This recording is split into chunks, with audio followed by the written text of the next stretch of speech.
महाराज जी light नहीं जल रही उसमें की।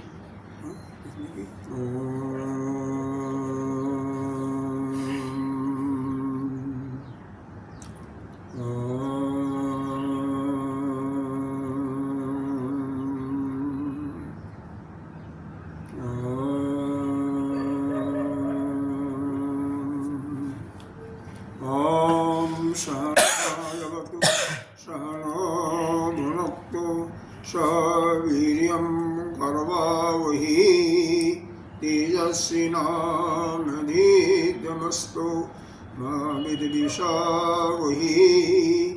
ॐ शांति शांति शांति। अखण्डमण्डलाकारं व्याप्तं येन चराचरं तत्पदं दर्शितं येन तस्मै श्रीगुरुवे नमः। अज्ञानतिमिरान्धस्य ज्ञानाञ्जनशलाकया चक्षुरुन्मीलितं येन तस्मै श्रीगुरुवे नमः।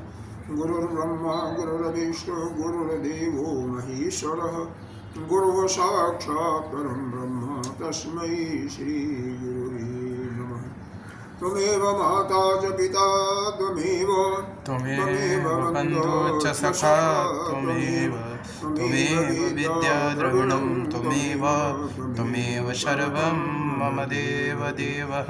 गजाननं भूतगणाधिसेवितं कपित्थजम्बोफलचारुभक्षणम् उमासुतं शोकविनाशकारकं नमामि विघ्नेश्वरपादपङ्कजम्।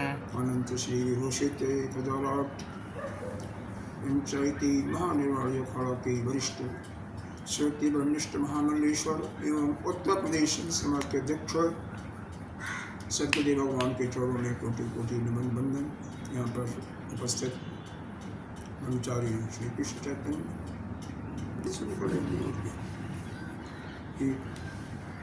चलो शंकरं शंकराचार्यं केशवं बादरायणं सूत्रभाष्य कृतौ वन्दे भगवन्तौ पुनः पुनः।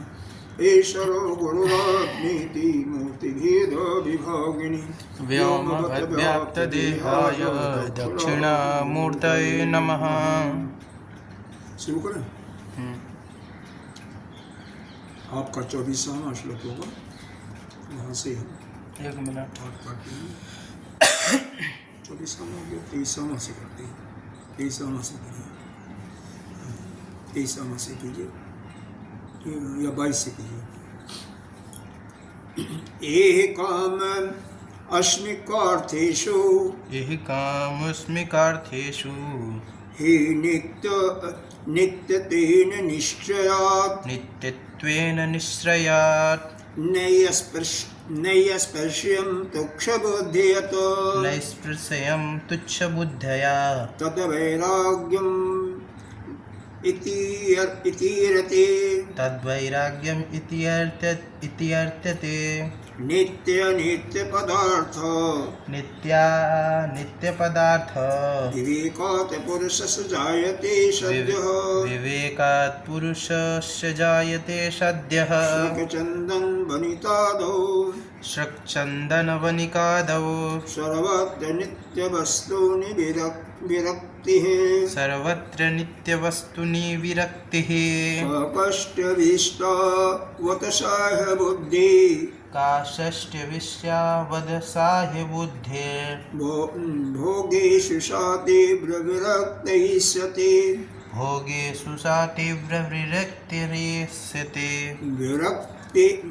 विरक्ति इवृत्तनिदान आहुः भोगेषु दोषक्षणमेव सन्तः काष्ठभीष्टावतसः बुद्धि कौन सा है? इसी को तो रहा है। चलिए सब अभी नया शुरू करें ना। अच्छा अच्छा अच्छा। काकस्य भीष्टावतशः बुद्धि काशश्चविष्टा सदहाय बुद्धेर् भोगेषु सा तीव्र विरक्ति इष्यते भोगेषु सा तीव्र विरक्तिरिष्यति विरक्ति तीव्रत्व निदान आहु विरक्ति तीव्रा निदानमाहुर् भोगेषु दोष क्षणमेव सन्तः। भोगेषु दोषे क्षणमेव सन्तः। यहाँ पर वैराग्य पहले विचार किया गया था कल बहुत विस्तार में कि नित्य और अनित्य क्या वस्तु है, क्योंकि जब तक हम नित्य क्या है अनित्य क्या है इसको ठीक से सम्यक रूप से नहीं जानेंगे तब तक हम साधन चतुष्टय संपन्न नहीं कह जाएंगे।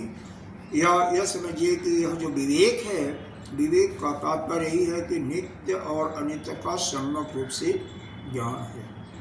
हमारे शरीर के अंदर दोनों मिली हुई हैं आपस में, तो जब हमें पूर्ण रूप से ज्ञान होगा तभी हम नित्य और अनित्य को अलग कर सकते हैं।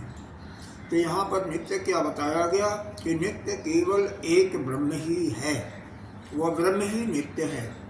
यानी जो वस्तु देश वस्तु और काल से अपरिच्छिन्न है, अर्थात तीनों कालों में एक सा रहने वाला है, प्रत्येक वस्तु में एक सा रहने वाला, प्रत्येक देश में एक समय में समान रूप से रहने वाला है, वही जो है नित्य है। इसके अतिरिक्त जो कुछ है अनित्य है। यानी यहाँ तक बताया गया कि ब्रह्मलोक भी अनित्य है।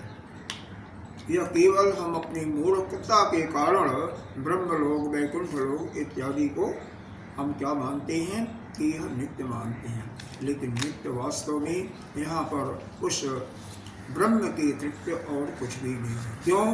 वह भी एक समय है और किसी समय नष्ट हो जाता है, क्योंकि ब्रह्मा की आयु भी निश्चित है।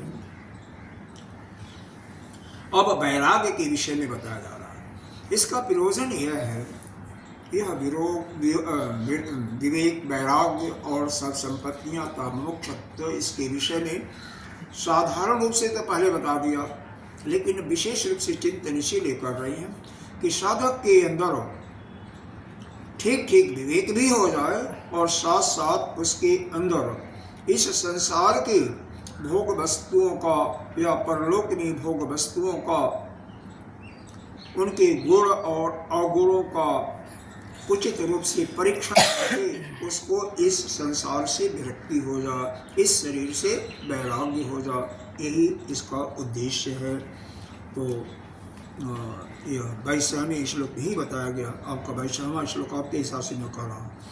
यही काम मतलब इस लोक और अस्मिकारेषु, अस्मि यहाँ पर बल्कि उसमें कहिए, उसमिकार का अर्थेषु, उसमिक मतलब परलोक की बात है। एक जगह अमुत्र आया था परलोक के लिए, तो यही काम उसमिकार्थेषु, अर्थ होता है पदार्थ धन का, तो धन का अर्थ यहाँ पर नहीं होगा, बल्कि यहाँ पर पदार्थ बल्कि भोग वस्तुओं से इसको लें।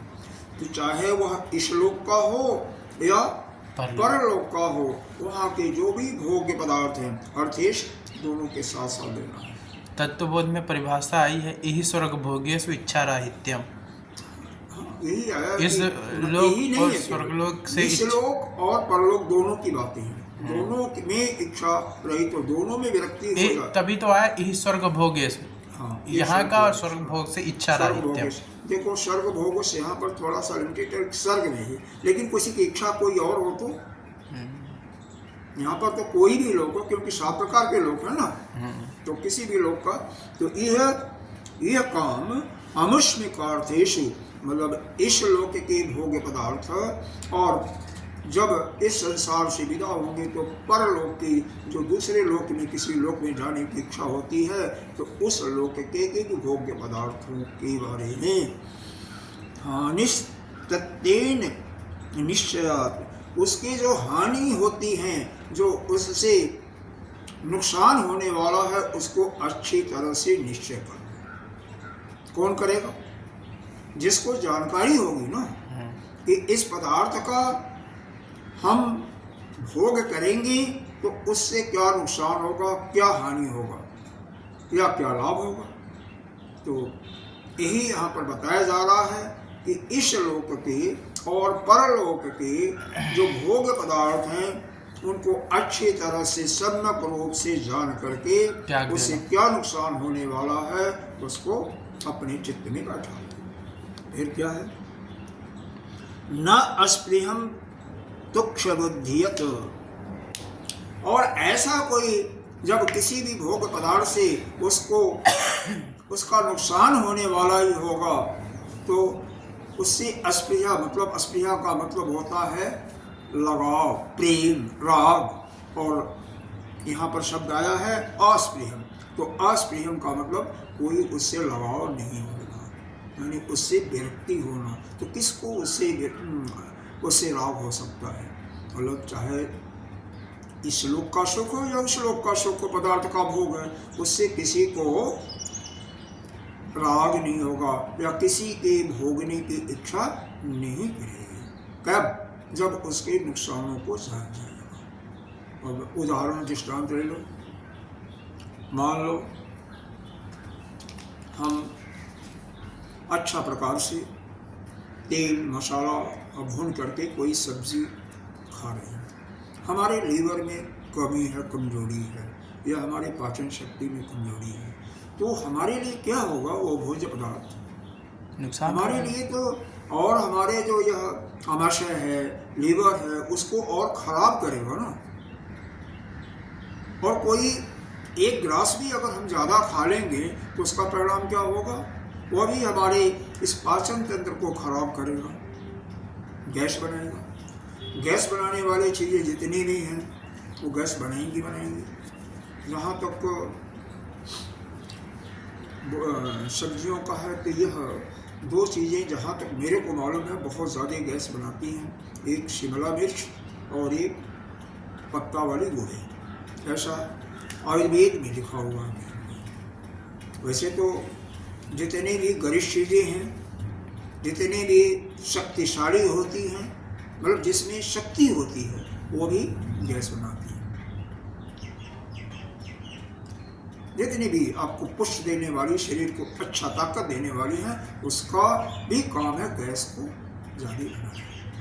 और जितनी हल्की चीज़ें होती हैं, सुपाच्य चीज़ें होती हैं, कम मात्रा में, तो वह गैस कम से कम, जैसे आपका दलिया है, खिचड़ी है, रोटी है, साग सब्जी कोई बनाया, उसमें मिर्च मसाला, जैसे हमारे आश्रम में यहाँ पर बनता है क्या मिर्च मसाला नहीं होता, तो वो कैसे कम से कम बनाते हैं। हम कोई चीज़ अच्छी तरह से पका नहीं हुआ है तो भी गैस बनेगी, क्योंकि अंदर जाएगी। अब अंदर आमाशय में जाता है, पहले तो यहीं पर जो भोजन होता है उसको लुगदी जैसे बना लेना चाहिए दांतों के द्वारा, लेकिन हमारा तो नहीं बनता, आपका पता नहीं बनता नहीं बनता, क्योंकि जिसके सारे दांत होते हैं ना, उसी की अच्छी तरह से लुगदी बनती है। लुगदी का मतलब जैसे हम आटे को घोल करके और बिल्कुल मथ देते हैं, या किसी को मथानी में रख करके बिल्कुल पेस्ट बना लेते हैं, उसी प्रकार से जो भी ठोस चीज़ है यहाँ पर। लेकिन है क्या, अब हम तो जल्दी जल्दी खाते हैं, हमें नहीं, बहुत लोग खाते हैं जल्दी जल्दी, हमारे जैसे खाने वाले बहुत होंगे। हम खुद जल्दी खाते हैं। हाँ नहीं, फिर तो उसका नुकसान क्या होता है, वो फिर हमारा जो ये आमाशय है, आंत है, वहाँ पर जाकर के उसको काम करना पड़ेगा। और जब उस वहाँ पर क्या है, जैसे ग्राइंडर होता है ना, वैसे ऊपर नीचे इधर उधर मशीनें चलती रहती हैं यहाँ पर, तो हम लोग और वह जो मथा जाता है, मथ करके उससे फिर जो ठोस होगा उसको फिर एडिशनल मेहनत करना पड़ेगा, फिर उससे रस निकलेगा, रस से रक्त बनेगा, रक्त से नच्चा मांस इत्यादि बनेगा। जो कबाड़ा होगा वो मूत्र या मल के रूप में बाहर निकल जाएगा बड़ी आदमी। यह इसका मतलब साइंस का विज्ञान है। तो जब यहाँ पर ज़्यादा आंतों को काम करना पड़ेगा, क्योंकि उसको पचाने के लिए भी जूस भी आते हैं ना, 5 प्रकार के जूस आते हैं, लीवर से भी जूस आता है, आंतों से भी जूस निकलता है, प्रक्रिया से जूस निकलता है, तो मतलब जगह जगह से जूस आते हैं और वो निकालते हैं। चलो आगे नहीं यही चीज़ जानना है आपको। अभी क्या, अभी आगे आने दो, अभी तो वैराग्य होगा, वैसे नहीं होगा। तो उसको उसको अच्छी तरह से समझ करके उस पदार्थ से, उस भोग वस्तु से क्या नुकसान होने वाला है, जब हमें सम्यक रूप से मालूम हो जाएगा तो उससे हमारा राग नहीं होगा। तुक्ष बुद्धि यत, जैसे तुक्ष बुद्धिवत का मतलब यह कहिए कि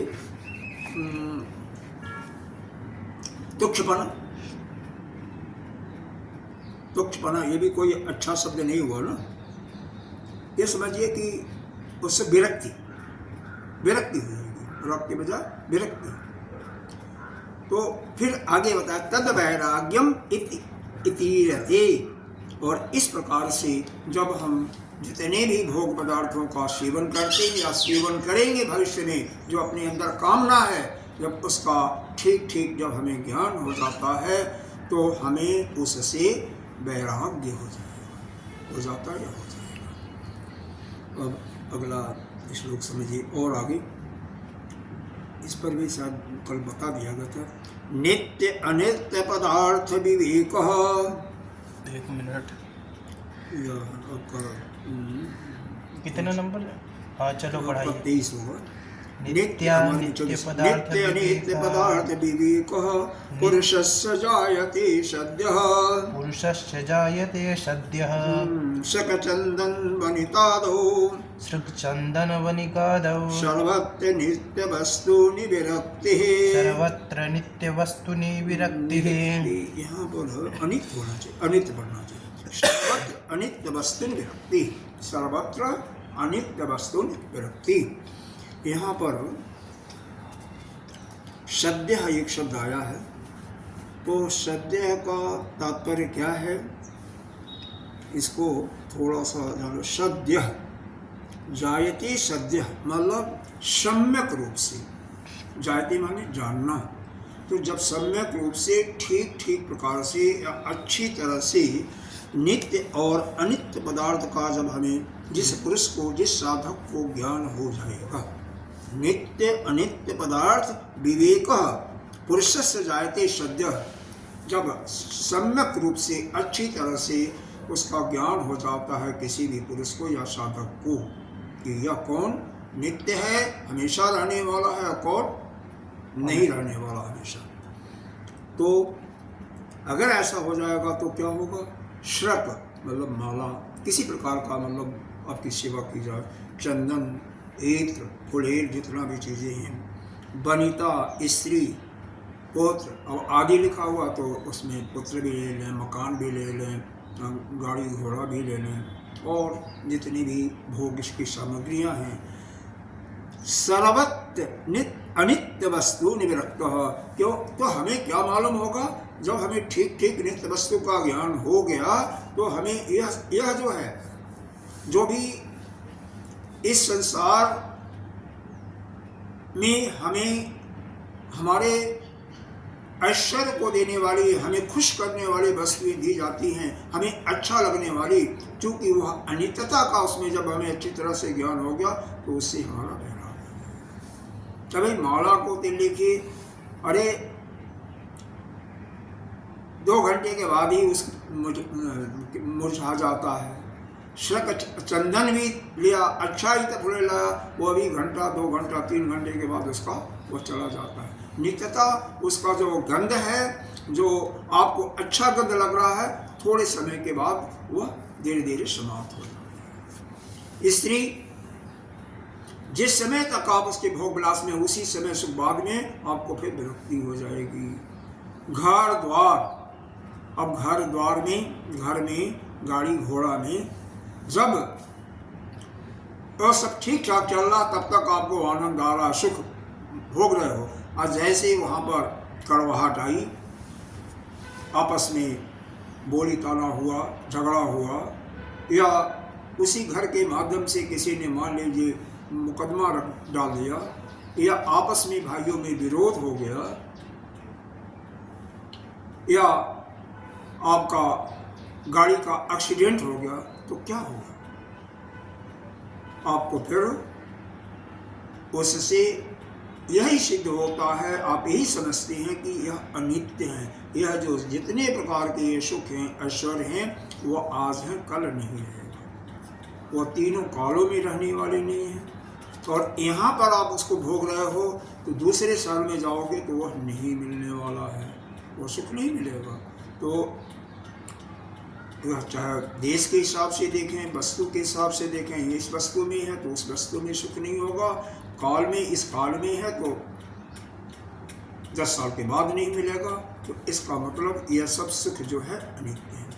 तो यह नित्य और अनित्य का सम्यक रूप से जब हमें ज्ञान हो जाता है तो जितने भी भोग विलास ऐश्वर्य को बढ़ाने वाली चीज़ें हैं, चाहे वह शक हो, चंदन हो, माला हो, अरे शक मतलब माला ही है, चंदन है, इत्र है, फुलेल है, स्त्री है, नौकर चाकर हैं, घर द्वार है, पुत्र पुत्री हैं, गाड़ी घोड़ा, सबसे आपकी विरक्ति हो ही जाएगी।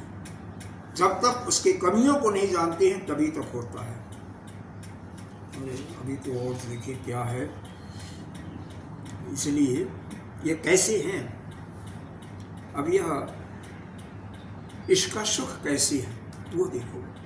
काकस्य विष्टावत सह बुद्धि, काकस्य विष्टावद सह्य बुद्धिर् भोगेषु सा तीव्र विरक्ति इष्यति, भोगेषु सा तीव्र विरक्तिरिष्यति, विरक्ति तीव्रतात् निदानम् आहु, विरक्ति तीव्र निदान आहु, भोगेषु दोष क्षणमेव सन्तः, भोगेषु दोषे क्षणमेव सन्तः। काकस्य विष्टा, यहाँ पर कौवे का विष्टा क्यों लिया है? यह जो भोग विलास की वस्तुएं हैं ना, वह कौवे के विष्टा के जैसे है, सद्बुद्धि के द्वारा। यानी जब सद्बुद्धि है ना, असह बुद्धि, असह बुद्धि मतलब वह सहने के योग्य नहीं है, असह है, असह की मति है, न सहने की मति है। कौवे का विष्टा भास्कर जी ने और भी कहीं लिया हुआ है, कई जगह लिया हुआ है। कौवे का विष्टा इसलिए लिया गया है, अब घोड़े का विष्टा हो, गाय का तो छोड़ो तो ही है, भैंस का विष्टा है, एवं गधे का भी विष्टा कहीं न कहीं किसी न किसी काम में आता है। लेकिन कौवे का विष्टा असार है, किसी भी चीज़ में नहीं आता है। कौवा वैसे भी उपेक्षणीय होता है। तो काक विष्टावत, जितने भी इस संसार के भोग की सामग्रियां हैं जो आपको कुछ क्षण के लिए अनित्य रूप जो है कुछ क्षण के लिए अच्छी लगती हैं, वह जैसे कौवे का विष्टा असार होता है, किसी काम में उपयोग में नहीं आता, वैसे ही यह है। तो अगर ऐसे हैं तो क्या होगा? तो आपको क्या होगा? भोगी सा तीव्र विरक्ति, उससे आपको घृणा होनी चाहिए ना, उससे आपको घृणा हो जाएगा, क्योंकि वह असहनीय है, केवल दुर्गंध है, उसके अलावा और कुछ नहीं है। मेरे कपड़े पर नहीं पड़ जाता है। तो मान लो जा रहे हो, कौवे ने विष्टा कर दिया या किसी ने पक्षी ने कर दिया, तो क्या होता है? उसको तुरंत धोते हो, साफ न करो तो वह छूटेगा नहीं जल्दी। और क्या है?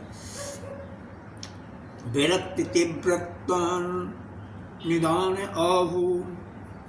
तो अगर ऐसा हो जाता है तो निदान मतलब उससे आपको क्या करना चाहिए? उससे दूर रहना चाहिए ना। निदान उसका उपाय करना चाहिए। तीव्रता, उसकी जो तीव्रता है इसका, यह भोग पदार्थों का, उसकी जो असहनीय शक्तियाँ हैं, असह शक्तियाँ, जो शक्तियों को, जो उसके गंध को आप सह नहीं सकते। क्यों?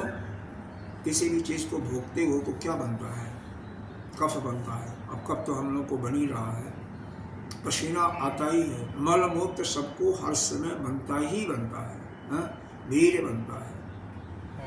अरे रक्त ये वो, यहाँ तक कि उसी रक्त को शरीर से काट करके कहीं अलग फेंक दो तो क्या होगा?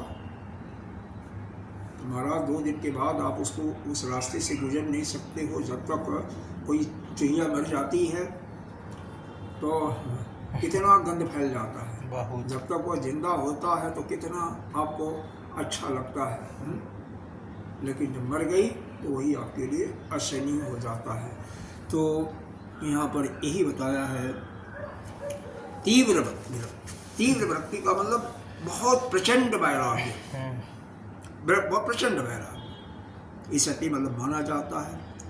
संता का मतलब हो गया अच्छे पुरुष। तो जो विद्वान लोग हैं उसके इन पदार्थ के भोगों में, भोगों के दोषों को देखते हुए उसी क्षण उससे उत्कृष्ट या बहुत ही प्रचंड वैराग करके उन वस्तुओं से अपने को अलग कर लेते हैं। क्यों? क्योंकि जितने भी संसार की भोग पदार्थ की वस्तुएं हैं वह कौवे के दिष्टा जैसे असार हैं और वह सहने के लायक, सहने के योग्य नहीं है, मतलब वह अक्षय हैं।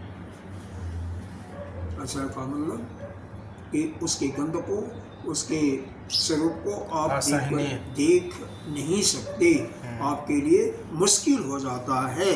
तीव्र विरक्ति, उससे हमारे अंदर तीव्र विरक्तता हो जानी चाहिए, लेकिन अभी तो नहीं हुई। कैसे होगा? कैसे होगा? अरे भाई होगा तभी जब इसका बारंबार हम विचार करेंगे। अभी तो हम विचार क्या करते हैं कि अमुक पदार्थ मिलना चाहिए, अमुक पदार्थ बहुत सुंदर है, खाने में बहुत मीठा है या खाने में थोड़ा चटपटा है, तो हम उनका चिंतन करते हैं ना। तो वहाँ पर क्या कहा गया है? ध्यायतो विषयान् पुंसः संगस्ते उपजायते संग संजायते कामः कामात् क्रोध अभिजायते क्रोधात् भवति सम्मोहः सम्मोहात् अस्मृत विभ्रमः अस्मृत भ्रंशात् बुद्धिनाश बुद्धिनाश प्रणश्यति। तो जब मन की वृत्तियों में कोई विचार आता है उसको यहाँ पर ध्याय तो विषान, उसका अगर ध्यान करोगे तो उससे क्या होगा? आपका उससे राग उत्पन्न होगा। तो यहाँ पर उसकी बातें नहीं की जा रही है, बल्कि आप इस चीज का विचार करो कि यह संसार के जितने भी भोग पदार्थ हैं वो काक की विष्टा जैसे ही असार हैं और असहनीय हैं। इस प्रकार से अपने मन के अंदर सभी भोग पदार्थों से तीव्र वैराग्य प्राप्त करके उसको उसी क्षण अब त्याग दो, बस कहने का।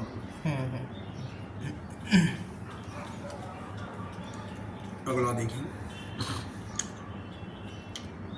प्रदृश्यते वस्तूनि यत्र दोषः प्रादश्यते वस्तुनि यत्र दोषो न तत्र पुंसोऽस्ति पुनः प्रवृत्ति न तत्र पुंसोऽस्ति पुनः प्रवृत्ति अंतर्महारोगवती विजानन अंतर्महारोगवती विजानको को नाम वैश्यामपि रूपणीं व्रजेत को नाम वैश्यामपि रूपणी व्रजेत् प्रदृश्यते वस्तूनि यत्र दोषः प्रदस्यते वस्तुनि यत्र दोषो न तत्र पुंसोऽस्ति पुनः प्रवृत्तिः न तत्र पुंसोऽस्ति पुनः प्रवृत्तिः अंतर्महारोगवती विजानन अंतर्महारोगवती विजानको को नाम वैश्यामपि रूपणीं व्रजेत् को नाम वैश्वामपि रूपणी व्रजेत्। यहाँ पर जत्र दोष, जत्र माने जिस समय,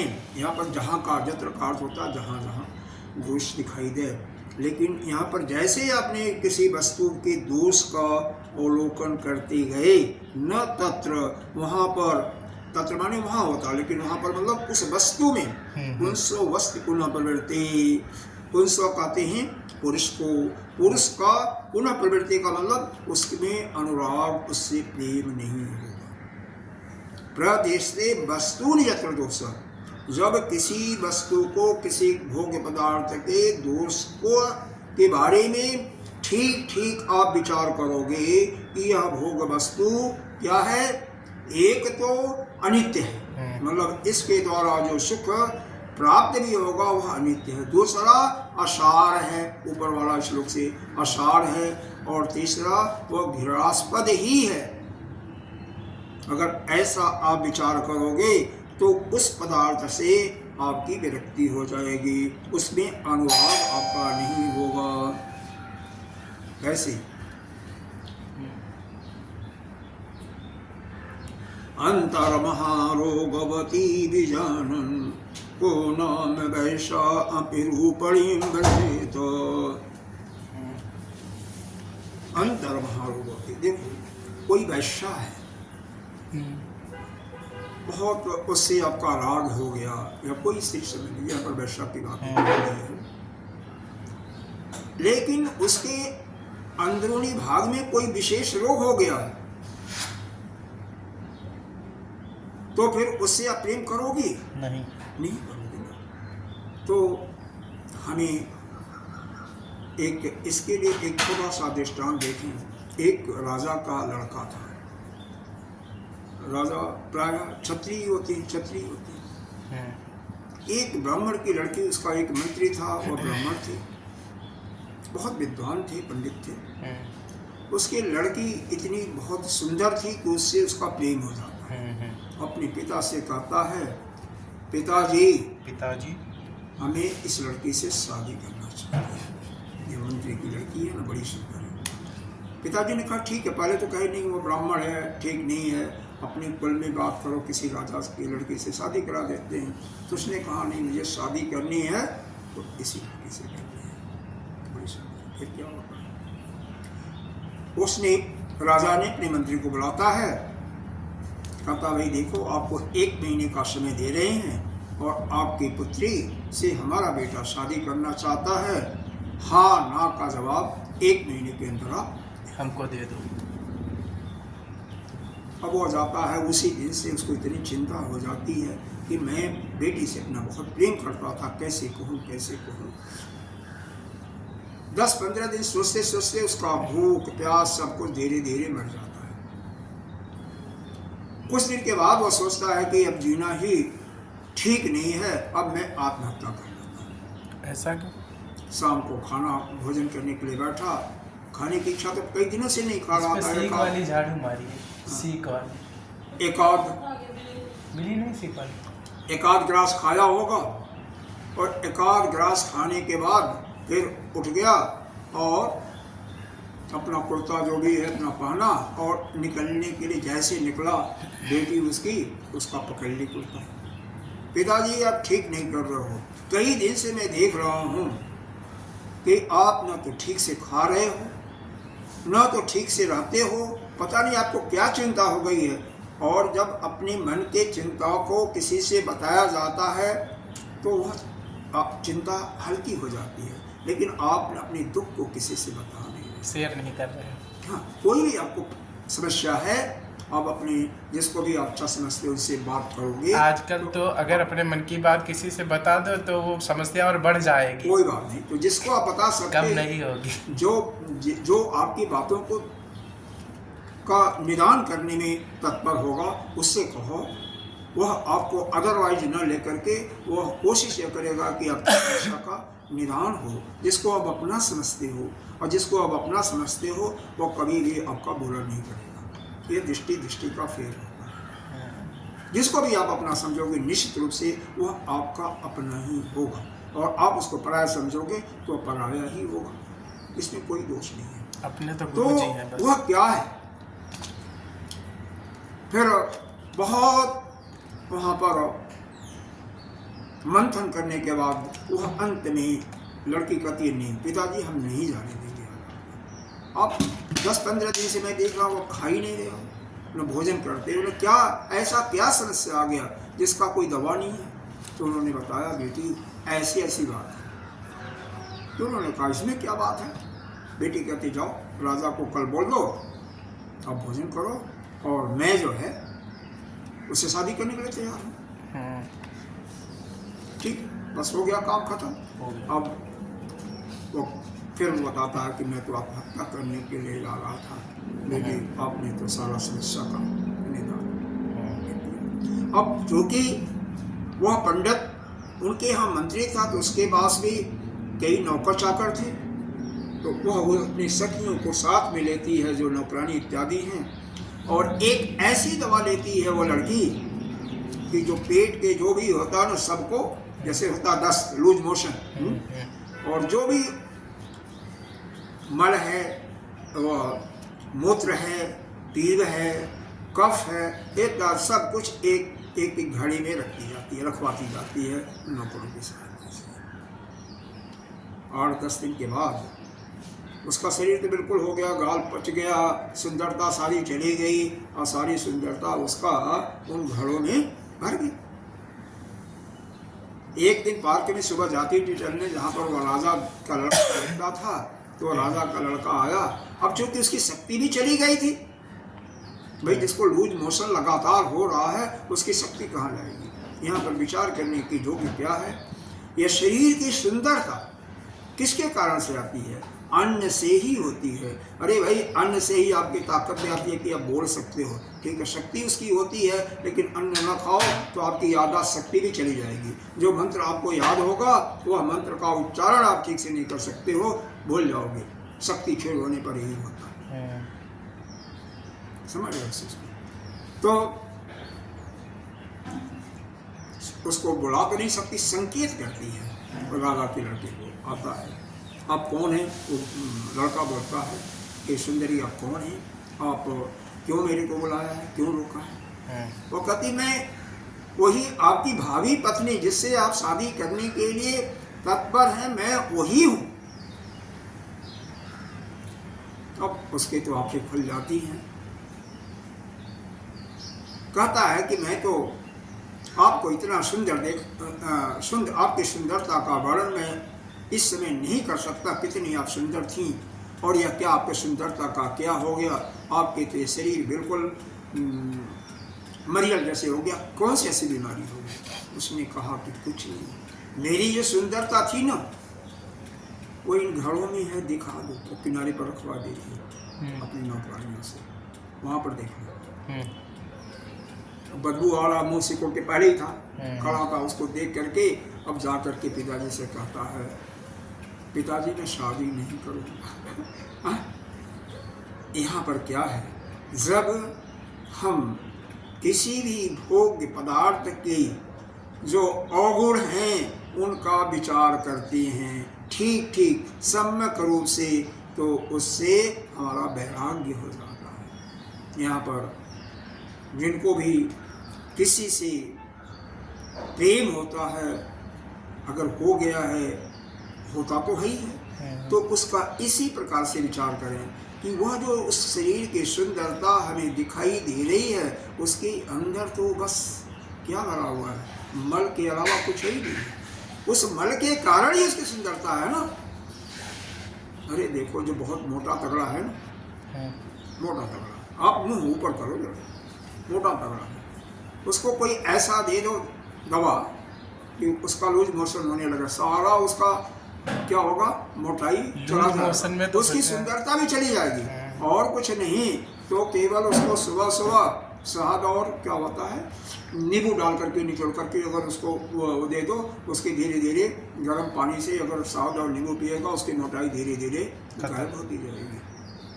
और जब पेट को भी साफ किया जाएगा किसी दवा के साथ में, तो अपने आप ही शरीर हो जाएगा, सिकुड़ जाएगा, सारी उसकी सुंदरता चली जाएगी। और जो आपकी आसक्ति हो रही थी, प्रेम हो रहा हो, प्रेम भी खत्म हो जाएगा। जैसे राजा का लड़का उस ब्राह्मण के लड़के से प्यार तो करता था, लेकिन वो इतनी बुद्धिमान थी कि वह राजा के लड़के को सीधे मना नहीं की, बल्कि उसने दिखाया, ये सबको शो कर दिया कि यह जो शरीर की सुंदरता है वो किस कारण से होती है, और वह केवल मल मूत्र पसीना कफ इत्यादि से होती है। एक बात और बता देता हूँ, इस संसार में 3 प्रकार के ये दोष भी कहते हैं और हर एक के शरीर में होते हैं। जैसे सत्व रज तम 3 गुण होते हैं, उसी प्रकार से 3 प्रकार के यह कफ पित्त और वात हर एक के शरीर में होता है। किसी में कफ की अधिकता होती है, कफ की अधिकता वाले सुंदर होते हैं, थोड़ा स्वस्थ भी दिखते हैं, ठीक है। पित्त प्रकृति वाले गुस्सैल होते हैं, पतले होते हैं, पतले होते हैं।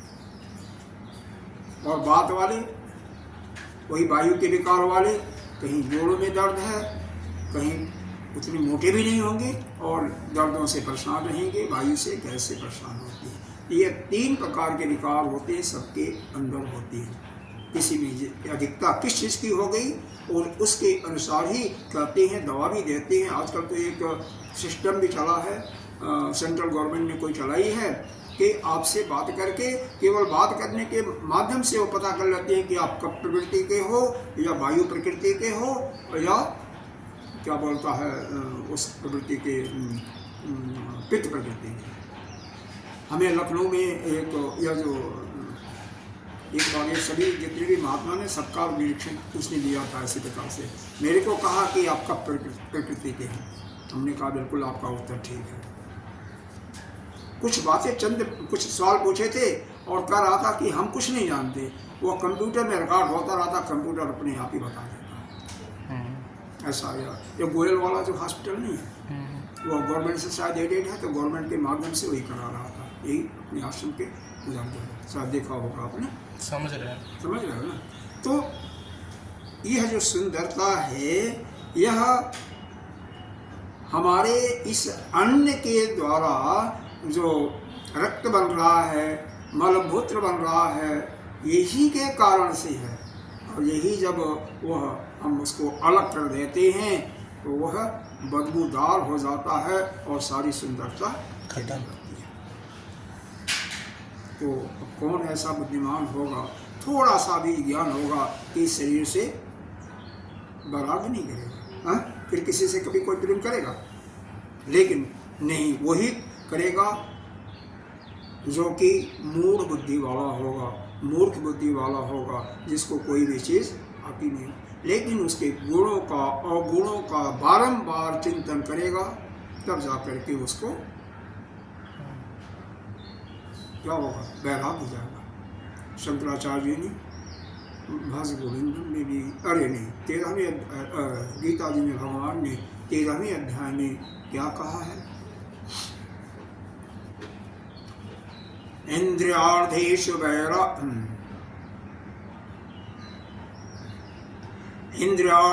वैराग्यम अहंकार एव च जन्म मृत्यु जरा व्याधि दुख दोष अनुदर्शितुम। भाई इंद्रियार्थेषु वैराग्यम अहंकार, अहंकार से और अपने इंद्रियों से वैराग्य करो। कैसे वैराग्य होगा? जब इसका चिंतन करोगे नित्य प्रति, किसका? जन्म का मतलब जन्म होने में कितना दुख सहना पड़ता है, मृत्यु समय में कितना दुख होता है, बुढ़ापे के कारण से कितना दुख होता है, जन्म मृत्यु जरा और कोई रोग हो गया, असाध्य रोग, तो क्या कष्ट होता है। तो जन्म मृत्यु जरा व्याधि दुख दोष अनुदर्श, बारंबार इनका चिंतन करोगे तो इस शरीर के अंदर आपको यह मालूम होगा कि यह शरीर में तो वास्तव में रहने लायक ही नहीं है। तो जब इस शरीर से पूर्ण रूप से वैराग होगा तो पुनः आपको किसी जोनी में आने का मन नहीं करेगा, फिर आप ज्ञान के लिए तत्पर हो जाओगे, क्योंकि ज्ञान के माध्यम से ही इस संसार के बंधन से आप मुक्त हो सकते हो और पुनः इस संसार में नहीं आना पड़ेगा। ये बात कुछ आ रही, जम रही है नहीं? अरे भाई, जमे न जमे, लेकिन यही सत्यता है, सत्य ही है।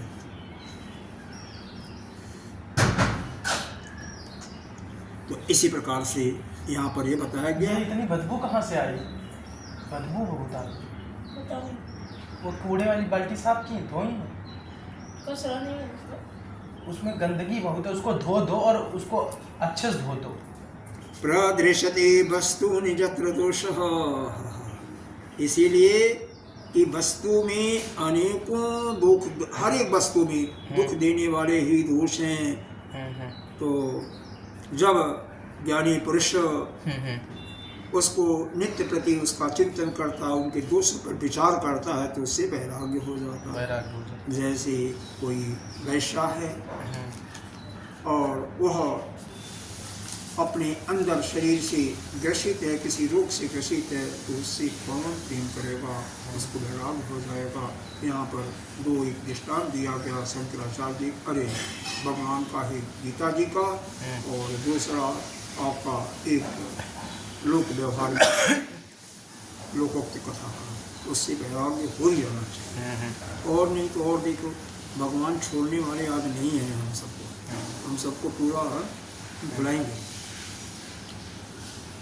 अत्रापि च अन्यत्र च विद्यमानः, अत्रापि च अन्यत्र च विद्यमानः, अत्रापि चान्यत्र च विद्यमानः पदार्थ सम्मर्शनमेव कार्यम्, पदार्थसम्मर्शनमेव कार्यम्। यथा प्रकारार्थ गुणा अभिमर्शनम्, यथा प्रकारात् अभिमर्शनम् गुणा अविमर्शनम् सन्दर्शत्येव तदीयदोषम्, सन्दर्शयत्येव तदीयदोषम्। अत्रापि च अन्यत्र च विद्यमानः, अत्रापि चान्यत्र च विद्यमानः पदार्थ संवर्षणमेव कार्यम्, पदार्थसम्मर्शनमेव कार्यम्। यथा प्रकारार्थ गुणाभिमर्शनम्, यथा प्रकारार्थगुणाभिमर्शनम् सन्दर्शत्येव तदीयदोषम्, सन्दर्शयत्येव तदीयदोषम्। अत्रापि च अन्यत्र च, यहाँ भी और अन्यत्र अन्य भी, मतलब इस लोक में भी और अन्य लोक में विद्यान पदार्थ जितने भी भोग वस्तु, पदार्थ का मतलब जितने भी भोग वस्तुएं मौजूद हैं, सम्मर्शनमेव कार्यम, उनको अच्छी प्रकार से कार्य माने उनके गुण को अच्छी प्रकार से विचार करो। वे जो हमें अच्छा लगता है ना, उसका विचार करना चाहिए अच्छी प्रकार से।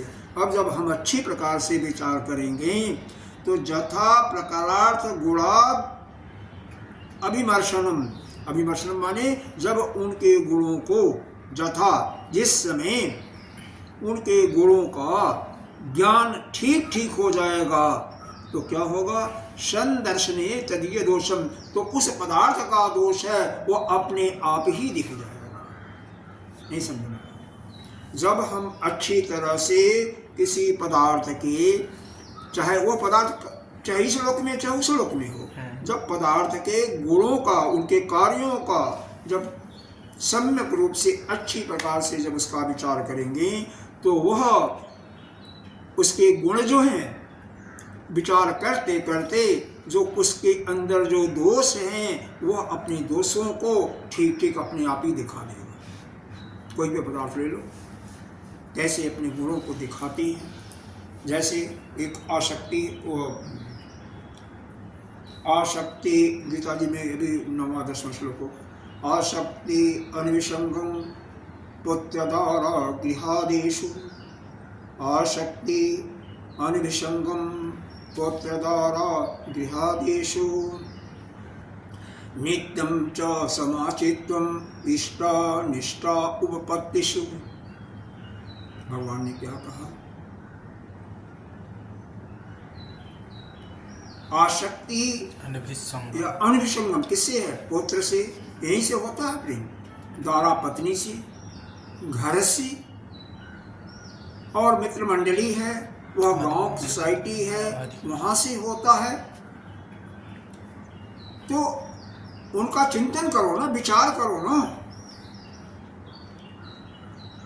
आसक्ति अनविसंगम, जो इसके द्वारा जो आसक्ति हो रही, जो लगाव हो रहा है, कब होगा, इसका नित्य, इसका जो गुण है और दोष का चिंतन करते जाओ, क्या क्या इससे अच्छाइयाँ हैं, क्या क्या बुराइयाँ हैं, अपने आप ही आपको वैराग्य हो जाएगा, उससे प्रेम जो है राग हट जाएगा।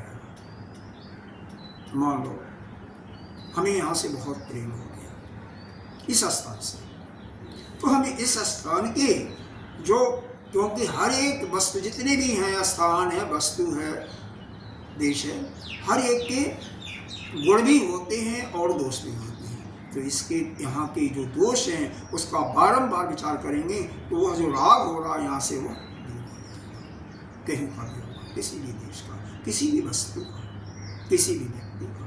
यही यहाँ पर बताया जा रहा है। और यह करके केवल वैराग्य प्राप्त करने के लिए कि सबको वैराग हो जाए। क्यों वैराग हो जाए, हमें नित्य नित्य वस्तु का ज्ञान हो गया और वैराग्य भी हो जाएगा।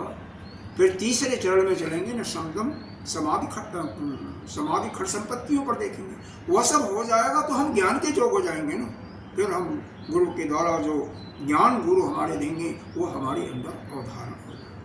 और जब तक हम जोगी ही नहीं होंगे तो गुरु देते रहें। अरे लोग 25-25, 30-30 साल से तो गुरुदेव का सत्संग सुन रहे हैं, लेकिन क्या ज्ञान हुआ? वह ज्ञान तो हुआ नहीं, न होगा जब तक पूर्ण रूपेण समर्पित नहीं होंगी और इन संपत्तियों से युक्त नहीं होंगी। फिर भी बहुत अच्छा है, कम से कम कुछ तो आगे बढ़ ही रहे हैं। औरों से तो बहुत अच्छा है, करोड़ों से बहुत ऊपर है। तो यहाँ पर ही बता रहा है। अभिमर्शन देखो 2 बार आया है। सम्मर्शन आया है दूसरे लाइन में, पदार्थ सम्मर्शन एवं कार्य, पदार्थों का यानी भोग पदार्थों का अच्छी प्रकार से विचार करो। और फिर आया यथा प्रकारार्थ गुणाभिवर्षणम, जब उसके गुणों का बारंबार अच्छी तरह से विचार करोगे तो सन दर्शन देते तदीय दोषम, वो अपने दोष को आपको सीधे प्रकाशित कर देगा।